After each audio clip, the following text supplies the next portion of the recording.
Olá pessoal, estamos de volta aqui na nossa contabilidade pública e hoje nós entramos em definitivo na reta final, unidade de número 4, Sistema de Contas e Contabilidade Pública.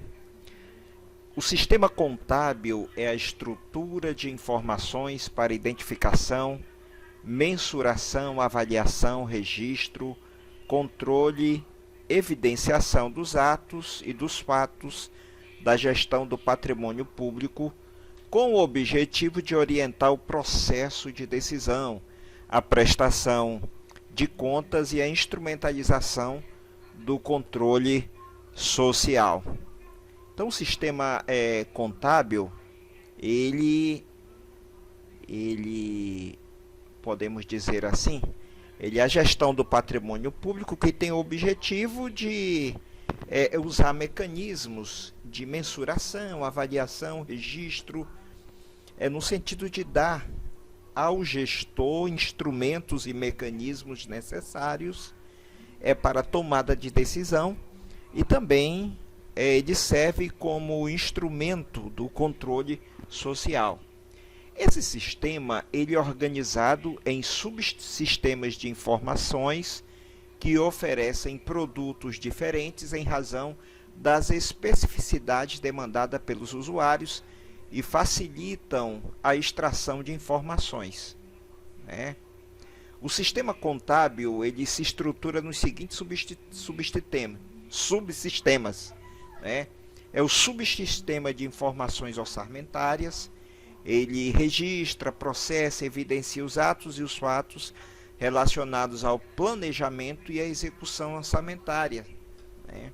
Tais como os orçamentos, a programação e execução orçamentária, alterações orçamentárias e resultado orçamentário.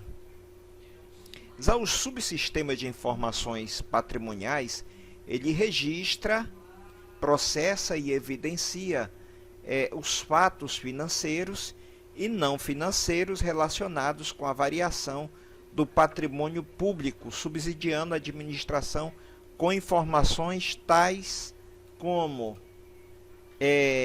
alterações nos elementos patrimoniais, resultado econômico e resultado nominal.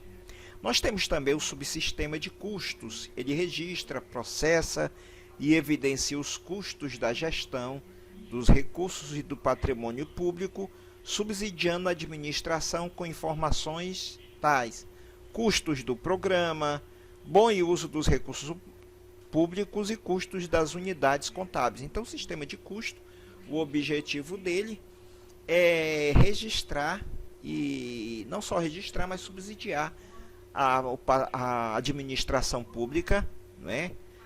Demonstrando como fica o custo de determinados programas, a otimização de recursos públicos e o custo das unidades contábeis.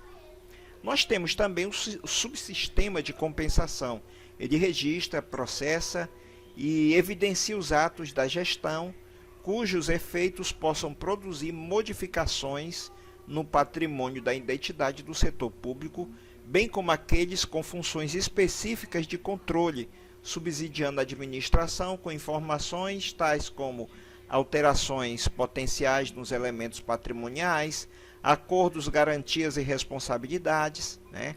Os subsistemas contábeis devem ser integrados entre si a outros subsistemas de informações, de modo a subsidiar a administração pública sobre o desempenho da unidade contábil no cumprimento da sua missão, a avaliação dos resultados obtidos na execução dos programas de trabalho com relação à economicidade, à eficiência, à eficácia e à efetividade. Depois nós temos a avaliação das metas estabelecidas pelo planejamento e, por último, a avaliação dos riscos e das contingências. O conhecimento do sistema contábil e dos seus subsistemas, apesar de essencialmente teórico, facilita o pleno entendimento da estrutura e funcionamento do plano de conta aplicado ao setor público, que é o PECASP, né? Que é um conjunto de procedimentos por meio de contas que obtém as informações necessárias para a elaboração das demonstrações contábeis e relatórios gerenciais. É a estrutura básica para as escriturações contábeis. Ele deve ser utilizado por todos os entes da federação, fundos, órgãos, autarquias e fundações instituídas e mantidas pelo poder público, bem como empresas estatais dependentes.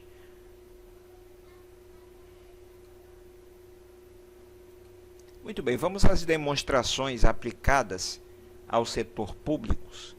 As demonstrações contábeis aplicadas ao setor público têm como objetivo padronizar os conceitos, as regras e os procedimentos relativos às demonstrações contábeis do setor público, a serem observadas pela União, Estados, Distrito Federal e municípios, permitindo a evidenciação e a consolidação das contas públicas em âmbito nacional, em consonância com os planos de conta aplicados ao setor público. De acordo com a Lei 4.320, de 64, artigo 101, os resultados gerais do exercício serão demonstrados no balanço orçamentário, financeiro e patrimonial e demonstrações das variações patrimoniais, além de outros quadros demonstrativos. As demonstrações contábeis das entidades definidas no campo da aplicação da contabilidade pública, inclusive as exigidas pela Lei 4.320/64, são balanço patrimonial, balanço orçamentário, balanço financeiro, demonstração das variações patrimoniais, demonstração dos fluxos de caixa, demonstração das mutações do patrimônio líquido. O balanço orçamentário, ele demonstrará as receitas e despesas previstas em confronto com as realizadas. O balanço orçamentário é composto por um quadro principal, letra A, B, quadro de execução dos restos a pagar não processados e C, quadro de execução dos restos a pagar processados. O balanço patrimonial demonstrará as receitas detalhadas por categoria econômica e origem, especificando a previsão inicial, a previsão atualizada para o exercício, a receita realizada e o saldo que corresponde ao excesso ou déficit de arrecadação. Demonstrará também as despesas por categoria econômica e grupo da natureza da despesa, discriminando a dotação inicial, a dotação atualizada, para o exercício, as despesas empenhadas, despesas liquidadas, despesas pagas e o saldo da dotação. Olha aqui, nós temos aqui um modelo de balanço orçamentário muito utilizado no serviço público, né? Aquilo que nós falamos, receitas correntes, temos a nota, previsão inicial, previsão atualizada, receitas realizadas e o saldo. Aí aqui, nessa coluna, nós temos as receitas correntes, receita tributária, receita de contribuição, receita patrimonial, receita agropecuária, industrial, de serviços e outros quesitos que são registrados aqui nessas colunas. Muito bem, vamos falar agora sobre o balanço financeiro.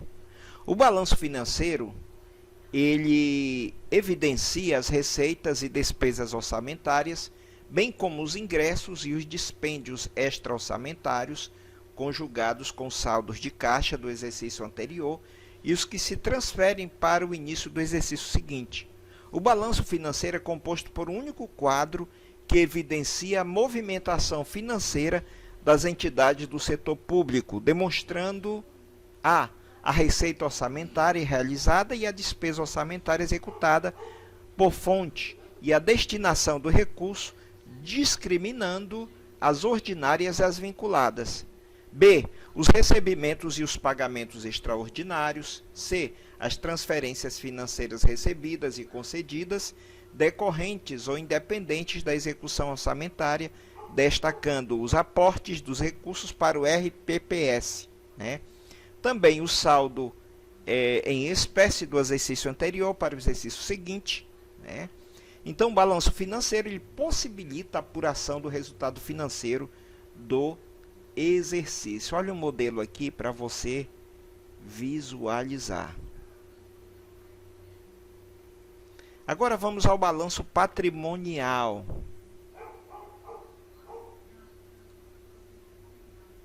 Muito bem, o balanço patrimonial é a demonstração contábil que evidencia de uma forma qualitativa e quantitativamente a situação patrimonial da entidade pública, né, por meio de contas representativas do patrimônio público, bem como os atos potenciais que são registrados em contas de compensação de natureza de informação e controle.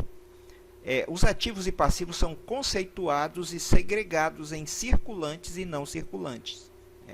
A Lei 4.320 confere viés orçamentário ao balanço patrimonial ao separar o ativo e o passivo em dois grupos, financeiro e permanente, em função da dependência ou não de autorização legislativa orçamentária para a realização dos itens que o compõem. Então, o balanço patrimonial é composto por quadro principal, quadro de ativos e passivos financeiros, quadro de contas de compensação e quadros de superávit e déficit financeiro. Olha o modelo aqui do balanço patrimonial. Muito bem, nós temos aqui o modelo do balanço patrimonial. Muito bem, vamos falar agora das demonstrações das variações patrimoniais. A demonstração das variações patrimoniais evidenciará as alterações verificadas no patrimônio resultantes, deixa eu diminuir aqui, ou independentes da execução orçamentária, indicará o resultado patrimonial do exercício. O resultado patrimonial do período é apurado pelo confronto entre as variações patrimoniais quantitativas, aumentativas e diminutivas. O DVP permite análise das alterações dos elementos patrimoniais e do desempenho da administração pública. Muito bem, por hoje é o que tínhamos e espero que você tenha tido um bom aproveitamento. Faça um registro, que você faça uma síntese dessa aula de hoje, desse vídeo aula, tá? E um bom aproveitamento e até a próxima, se Deus quiser.